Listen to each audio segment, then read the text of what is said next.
हमारा शरीर काल का पिंजरा है, किराए का मकान है। जितने सांस मालिक ने हमें बख्शे हैं, उनको भुगतने के बाद इसे छोड़ जाएंगे। यह शरीर कभी किसी का साथ नहीं देता।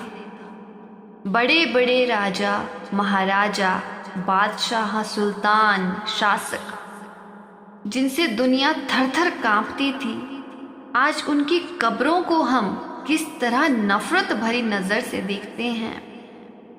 कभी हमारी कब्रों को भी लोग इसी तरह से देखेंगे। लोगों की हड्डियां हमारे पैरों के नीचे आकर रौंदी जा रही है। किसी दिन हमारी हड्डियां भी औरों के पैरों के नीचे आकर रौंदी जाएंगी। लोगों की खाक उड़कर आज हमारी आंखों में पड़ रही है। किसी दिन हमारी खाक उड़कर लोगों की आंखों में पड़ेगी। इसलिए महात्मा हमें गफलत की नींद से बेदार करते हैं कि उस समय को अपनी आंखों के सामने रखो जब कोई भी चीज तुम्हारी मदद नहीं करेगी। ये बहन भाई, रिश्तेदार, मित्र सब हमारे आसपास ही बैठे रह जाते हैं। इन्हें यह भी पता नहीं चलता कि मौत के फरिश्ते किस समय और किस रास्ते से आकर हमें पकड़ कर ले जाते हैं। हमारे रिश्तेदार और सगे संबंधी रोने धोने के सिवाय और क्या कर सकते हैं, और वे हमारी क्या मदद कर सकते हैं। उन सब के साथ हमारा लेन देन का संबंध है, गर्जों का प्यार है। कोई पत्नी बनकर आ गई, कोई पति और बाल बच्चे बनकर आ गए। उनसे हमारा जो भी हिसाब किताब होता है, उसके पूरे हो जाने पर कभी वे हमें छोड़कर चले जाते हैं और कभी हम उनको छोड़कर चले जाते हैं। जिस तरह एक स्टेज या रंगमंच पर हर एक एक्टर अपना अपना पार्ट अदा करता है, कोई राजा का, कोई रानी का, कोई विलेन यानी खलनायक का, इसी तरह यह दुनिया भी एक बहुत बड़ी स्टेज है और हम सब दुनिया के जीव यहाँ अपने अपने कर्मों के अनुसार अपना अपना पार्ट अदा कर रहे हैं। असल में हमारा किसी के साथ कोई भी रिश्ता या संबंध नहीं है। जिस तरह नाटक के समाप्त हो जाने पर स्टेज से उतरने के बाद ना कोई राजा होता है, ना कोई रानी, उसी तरह इस देह को छोड़ने के बाद हमारा भी किसी से कोई संबंध नहीं रहता।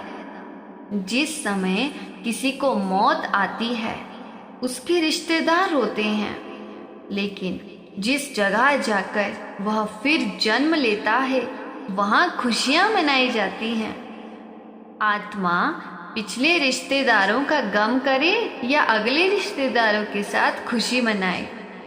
आज जब हम अपने पिछले जन्मों के रिश्तेदारों को बिल्कुल भूल बैठे हैं, तो जिनके लिए हम आज भटकते फिरते हैं, तरसते और तड़पते हैं, उनको अगले जन्मों में क्या याद रख लेंगे। माता पिता को भी हमारा साथ छोड़ देना है और हमें भी माता पिता का साथ छोड़कर चले जाना है। जो कुछ भी हम दुनिया में देख रहे हैं, इसे भी हमारे साथ नहीं जाना। हमारे रिश्तेदार भी रोगी हैं यानी नाशवान हैं। यहाँ तक कि जिस शरीर में हम बैठे हुए हैं, जिससे इतना प्यार रखते हैं और जिसके बनाव श्रृंगार में हम क्या क्या नहीं करते, वह भी यहीं रह जाता है। कोई भी रिश्तेदार मौत के समय काम नहीं आता। जिस प्रकार एक तालाब में कितना भी पानी क्यों ना भरा हो, उसमें एक नल लगाकर खोल दें तो पूरा तालाब खाली हो जाता है। इसी प्रकार हमारा यह शरीर सांसों का भंडार है। जब तक हमें सांस आ रही है, हम किस तरह इस दुनिया में एक दूसरे के लिए भाग दौड़ कर रहे हैं।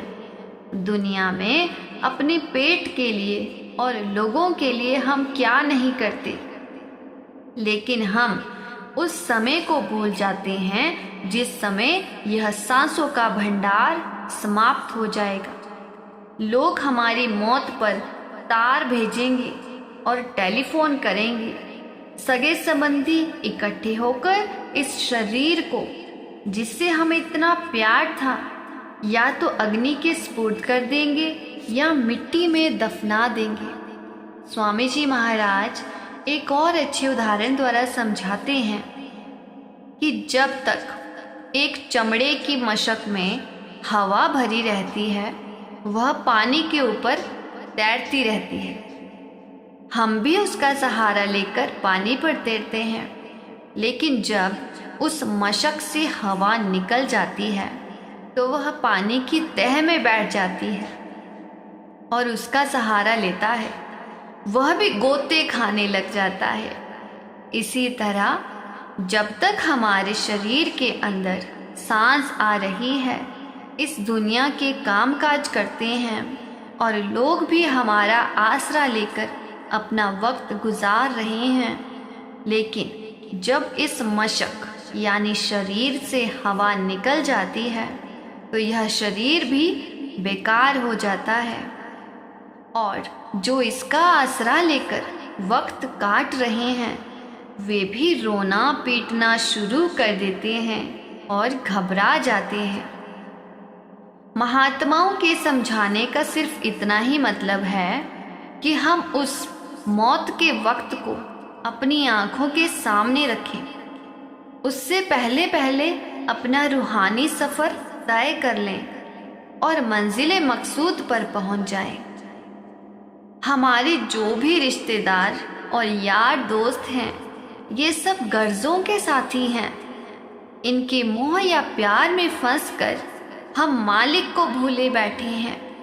इस शरीर में आने का उद्देश्य और मतलब भूले बैठे हैं। जब हमारे पास धन दौलत नहीं रहती तो हमें अपने भी छोड़ जाते हैं। सब महात्मा हमें यही उपदेश देते हैं कि इस मनुष्य जन्म में आकर अपनी देह के अंदर मालिक की खोज करो। लेकिन हम देह के अंदर मालिक को ढूंढने के बजाय उल्टे इस देह के ही मान और अहंकार में फंस जाते हैं। जरा गौर करके देखें कि हम इस शरीर में बैठकर किस चीज का मान और अहंकार करते हैं। क्या जवानी का मान करते हैं? हमने किसी का बुढ़ापा नहीं देखा। क्या हमें भी इस बुढ़ापे की उम्र तक नहीं पहुंचना? स्वास्थ्य और तंदुरुस्ती का गरूर करते हैं। क्या कभी अस्पतालों में बीमारों की हालत नहीं देखी? रुपए पैसे का अहंकार करते हैं। क्या बड़े बड़े राजा महाराजाओं, सेठ साहूकार को कंगालों की तरह सड़कों पर भटकते हुए नहीं देखा? फिर हम दुनिया की हुकूमत या इज्जत और मान बढ़ाई का अहंकार करते हैं। क्या बड़े बड़े लीडरों, नेताओं और तानाशाहों को फांसी के तख्तों पर चढ़ते नहीं सुना या गोलियों के शिकार बनते नहीं देखा? रातों रात अचानक हुकूमत के तख्ते पलट जाते हैं। दूसरी पार्टी उनको उठाकर जेल खानों में डाल देती है या तोपों का शिकार बना देती है। फिर हम गरूर और अहंकार किस बात का करते हैं? लोहार लकड़ी को जला जलाकर उसके कोयले बनाता है, लेकिन लकड़ी उससे कहती है कि कभी उस वक्त को भी अपनी आंखों के आगे रखकर सोच, जब मैं तुझे साथ लेकर तेरे भी इसी तरह कोयले बना दूंगी। कुम्हार मिट्टी को रोंद रोंद कर उसके बर्तन बनाता है, लेकिन मिट्टी उससे कहती है कि एक दिन मैं भी तुझे अपने साथ लेकर इसी तरह रौंद डालूंगी। स्वामी जी महाराज भी यही फरमाते हैं, मन रे क्यों गुमान अब करना, तन तो तेरा खाक मिलेगा 84 जा पड़ना। महात्मा इसलिए हमें उपदेश देते हैं कि मन में हमेशा नम्रता और दीनता रखनी चाहिए। जितनी नम्रता और दीनता हमारे अंदर होगी, उतना ही हमारा ख्याल मालिक की भक्ति की ओर जाएगा और हमें मालिक की बख्शिश मिलेगी। उच्च कोटि के महात्मा होकर अपने बारे में कितने नम्र और दीनतापूर्ण शब्दों का उपयोग करते हैं। गुरु नानक साहिब अपनी वाणी में कई जगह अपने आप को लाला गोला यानी कि सेवक और गुलाम, दासों का दास, नीच कर्मा कहते हैं। हमें इन महात्माओं के जीवन से शिक्षा लेनी चाहिए, जो धूर धाम पहुंचकर कुल मालिक बनकर भी अहंकार नहीं करते। हमारे हाथ कोई साधारण सी भी सत्ता या हुकूमत आ जाए तो हम इंसान को इंसान नहीं समझते। हमारा जमीन पर सीधा चलना ही मुश्किल हो जाता है। महात्माओं का हमें समझाने का सिर्फ यही मतलब है कि किसी चीज का घमंड और अहंकार नहीं करना चाहिए। इंसान के जामे में बैठकर मन में नम्रता, दीनता और आजिज़ी रखनी चाहिए और नाम की कमाई करनी चाहिए, क्योंकि नाम की कमाई ही हमारा साथ देगी और तभी हमारा देह में आने का मकसद पूरा हो सकेगा। जब हमारे अंदर नम्रता और दीनता आएगी तो हमारा ध्यान मालिक की भक्ति और प्यार की ओर जाएगा। यह केवल संतों की संगति के द्वारा ही संभव हो सकता है और ऐसे संतों की संगति मालिक की बख्शिश और कृपा से ही मिलती है। सच तो यह है कि मालिक बख्शिश करे तभी हमारा ख्याल उसकी भक्ति और प्यार की ओर जाता है, यानी उस मालिक को मंजूर होगा तभी हम उसकी भक्ति कर सकेंगे। हम दुनिया के जीव अंधे हैं, कुल मालिक आंखों वाला है। अंधे की ताकत नहीं कि वह आंखों वाले को पकड़ सके। जब तक आंखों वाला अंधे को आवाज देकर उसे अपने पास नहीं बुलाता या अपनी उंगली पकड़ाकर उसे अपने साथ नहीं ले चलता। हम दुनिया के जीव इस माया के जाल में फंसकर मालिक को भूलकर अंधे और बहरे हो गए हैं। मालिक ही कृपा करे तो हमारा ख्याल उसकी भक्ति की ओर जा सकता है। इसी तरह हजरत ईसा भी बाइबल में कहते हैं, इसीलिए मैंने तुमसे कहा था कि कोई भी मनुष्य मेरे पास नहीं आ सकता जब तक कि मेरे पिता से उसे यह बख्शिश ना मिली हो। कोई मनुष्य मेरे पास नहीं आ सकता जब तक कि पिता जिसने मुझे भेजा है उसे खींच ना ले।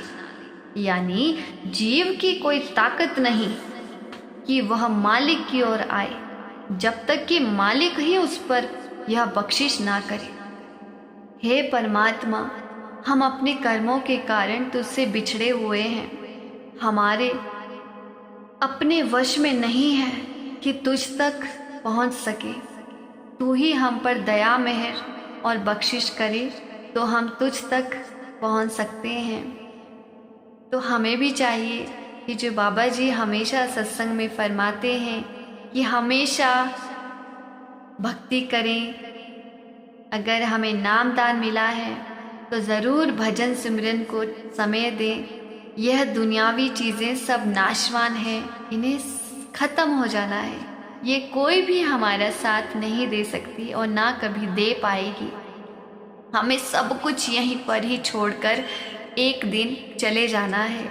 तो जब तक हमें यह देह मिली है, ये मनुष्य का जामा मिला है, हमें भी चाहिए कि हम उस परमात्मा की याद में उसे बिताएं।